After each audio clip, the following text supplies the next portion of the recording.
Hello everyone, Brother Al McClain with this week's stewardship video. And before we go too far, let's read the disclaimer. No advice should be seen as a recommendation or an endorsement, as I am not a licensed financial advisor. This is for educational purposes only. You want to do your own research, and if you have a registered investment advisor or certified financial planner, that's what they're there for, to get advice. So this is the last video for 2024. Hard to believe we're going into 2025. So I named this video Looking Toward 2025, and I used the backdrop in a revisit of the Sound Mind Investing newsletter that I offered up to everyone. And I'll offer that one again, which talks about moves you can make for 2025. All you need to do is email me and I'll send that full newsletter to you in a PDF form. But I want to borrow some words from it. And it talks about keep two bedrock truths in mind for 2025. And these are the two truths to keep in mind. God owns everything, and we are called to manage his resources for his purposes. And we want to start off by recognizing that God is sovereign, he's creator. He's given us a very important responsibility, and that's the management of the resources that he's provided us. He does this when we do this responsibility by being a faithful steward. So our Lord graciously offers his wisdom for the task. James 1 and 5 says, if any of you lacks wisdom, you should ask God, who gives generously to all without finding fault, and it will be given to you. So those two bedrock core things we need to remember going into 2025. First, God owns everything. And second, we are called to manage his resources for his purposes. So with that, I referenced earlier the revisit of that newsletter. So if you email me at a_McClaney@yahoo.com, I'll send this newsletter to you that's called Your 10 Most Important Financial Moves for 2025. And there is an article that gives several things that are biblically based that you can do going into 2025. And I would say, if you email me now, start in 2024, these last few days, and start doing those. A couple of those includes, for instance, develop a financial plan and stick with it. Redeem the time. Treat every day as a gift from the Lord. Foster personal happiness by giving generously. So you'll read through this article and you'll see there are little boxes that you can check of the ones that you want to do. And I would suggest, hey, not necessarily start off with 10, but maybe do one or two and do those well. Proverbs 1 verse 5 says, a wise person will hear and increase in learning, and a person of understanding will acquire wise counsel. And I would say the Sound Mind Investing newsletter is a great place to start. Again, I'm sending this to you free because this is a paid service that I do. The newsletter is great. And if you like the newsletter, by all means, maybe explore it and pay for it. Is real reasonably priced. Again, not a recommendation, just something, a paradigm to start have you thinking about and doing your own research. Change gears. Let's take a look at this week's earnings. Not much there. In fact, I don't even recognize these two companies, RGP and LifeScore. They're not even, I think, uh, reporting until Thursday of this week. So all this week, not a lot there. And I want to re-emphasize again the disclaimer, no advice should be seen as a recommendation or endorsement, because I am about to get into some heavy companies that you could possibly trade, do your own research. This is not a recommendation for me.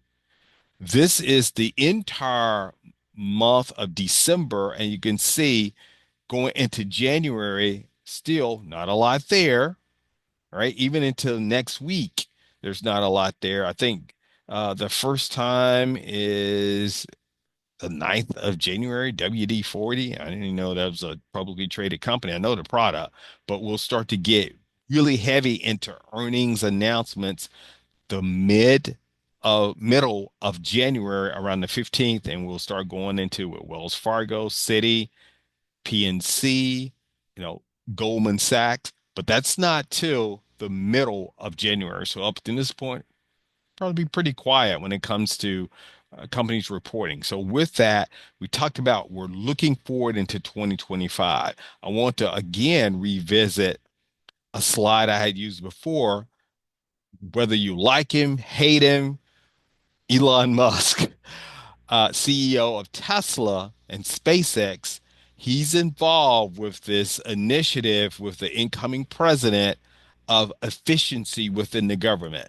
And one of the quotes he said on X, which is the old Twitter, the company he bought, the government runs on ancient computers and software, needs an upgrade, exclamation point. So you can bet, I mean, he has no official authority, but he has a lot of influence now until incoming President Trump maybe gets tired of him. But right now, they're joined at the hip.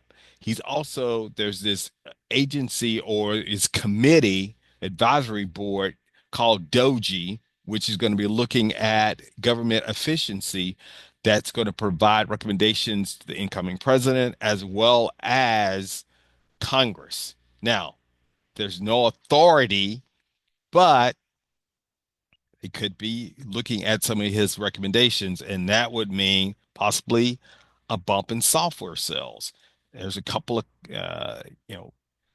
software stocks that were starting to gain, and this is a screenshot from CNBC I took, and you can see that you were already starting to see some of the effects of the bump going in technology. So going into 2025, technology could be a theme to look at. Here's another slide that I did a screenshot from US News where a report says six best Elon Musk investments to buy. Of course, Tesla was the obvious one, PayPal Holdings, Nvidia, Modine Manufacturing, Meta, and Bitcoin. All of these were areas that Elon Musk has commented on or the incoming president has commented on, and these could be potential areas to look at and to invest in going into 2025. So you can see it's a heavy technology theme here. Then there is a service that I take, again, paid service called CML Pro. And that's Capital Market Laboratory, CML Pro. And the CEO uh, did a webinar over the weekend, and I captured some of the slides and something, again, you may want to just take a screenshot. This is not a recommendation. Do your own research. Here's the disclaimer. This is the portfolio that he has that's very heavy based in technology, specifically AI. And he put this slide up a couple of times, which I kind of did a screen grab. Agentic AI will change everything forever. Agentic AI will change everything forever. And I didn't know even what that was. So I'm starting to do some research on what is this. And there were some specific companies that he listed. And again, take a screenshot, look up these different themes and opportunities and do your research. There were specific companies that he mentioned: Google, Amazon, ALAB, uh, AGLB, Crowd, TDD, APP. These are all different stock symbols to do research on. And across the top of the portfolio, here's the ticker. The ones in green were the ones he was actually had in his portfolio and owned. And these went across areas of platform, infrastructure, next generation web, SaaS, which is software as a service, SaaS, and digital ads. And then you can see the X's are the exposure of those particular companies. Aspirational, in his mind, means there's high hopes and willingness to endure possible some volatility in these companies, but in the end, there are high hopes that they will work out well, specifically in 2025. So again, take a screenshot, pause it, and take a picture of it. Do your own research. There's a couple of these I own. Again, not my recommendation, but there's a couple of them that you want to do your own research and see, could these be possible things? And they tend to be very heavy in the AI world and technology. Then the other thing that he mentioned, and I've used this slide before also, because of the power consumption coming from AI, there's a tremendous need for electricity. And these are some different plays in the area from nuclear power to cooling to real estate, because to own these, locations for data centers. Again, not a recommendation, not advice. This is his own slide included in that area.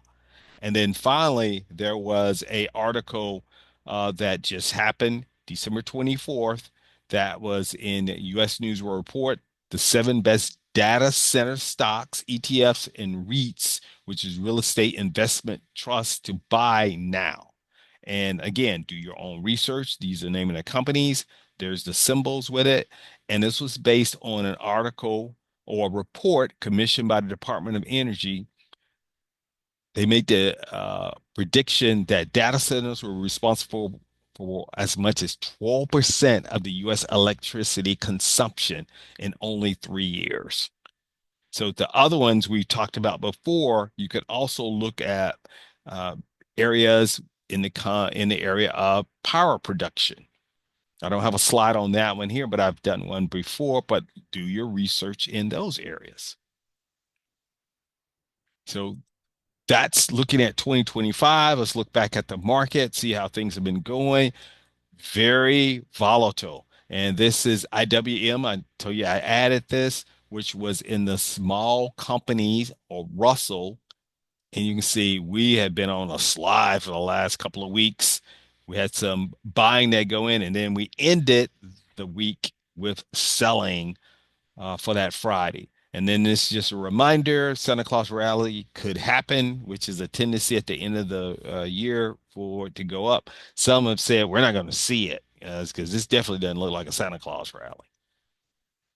And then QQQ, uh, same thing. We were on a nice bull run, which is market going up last couple of months, but in the last couple of weeks, a lot of selling. And QQQ is definitely exposure to the NASDAQ, which is technology. And then the final one is SPY, not as volatile as we saw in QQQ, or which was technology, or the small company, but definitely some selling toward the end of the year as we close out 2024. With that, hopefully everyone had a Merry Christmas. And my wife, Janine, and Deuce are wishing you hopefully a Merry Christmas, and going into 2025, hoping for a Happy New Year. And once again, just as a reminder, if you email me, I'll send that PDF of that Sound Mind Investing article about moves to make going into 2025. And as we always end by saying, remember, Jesus is Lord, therefore he's the owner, but we have the important role of being the faithful steward, following the principles that we learn in this video, and hopefully as you read the Word of God on handling His resources. So once again, hopefully you had a Merry Christmas and have a Happy New Year. And the next time we'll see you is in 2025. See you next week.